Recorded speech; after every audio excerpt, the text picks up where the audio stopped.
This is a stethoscope. Stethoscope is spelled S-T-E-T-H-O-S-C-O-P-E. This is the bell of the stethoscope, and this is the diaphragm. It's used for osculation, or listening to sounds in the body.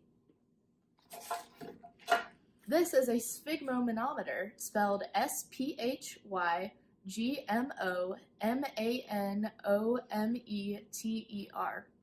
This is the bulb of the sphygmomanometer. This is the cuff, which goes around the arm of a person. And this is the air control valve, which releases air from the cuff. This is an aneroid manometer gauge, as it does not contain any mercury. Before we take our blood pressure, we want to make sure that we're neither overcuffing, that is using too large of a cuff, or undercuffing, which is using too small of a cuff for the size of the person's arm. There is a possibility, if you undercuff or overcuff, for getting a wrong reading of blood pressure. There's also some other issues with taking blood pressure, like white coat blood pressure, or white coat hypertension, which is when anxiety due to being at the doctor's office causes a higher reading of the blood pressure than normal.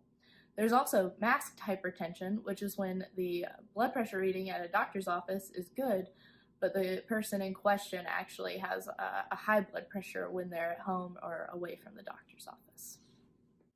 To take a resting blood pressure, I've been sitting for 5 minutes, and my legs are uncrossed, and my arm will be supported.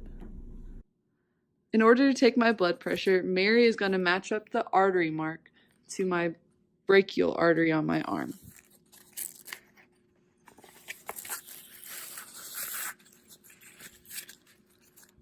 She will now place the stethoscope earpieces pointing into her ears, facing forward, and putting the stethoscope diaphragm also on my brachial artery. She will be listening for Korsakoff sounds. And to inflate, she will twist the valve clockwise and pump it up using the bulb. She will now pump the bulb and inflate the cuff to about 20 to 30 millimeters of mercury above normal, and normal is 120/80. She's now releasing the bulb every 2 to 3 millimeters of mercury per second, and she is listening for the squirting of blood. Once she doesn't hear a sound anymore, that is your diastolic blood pressure.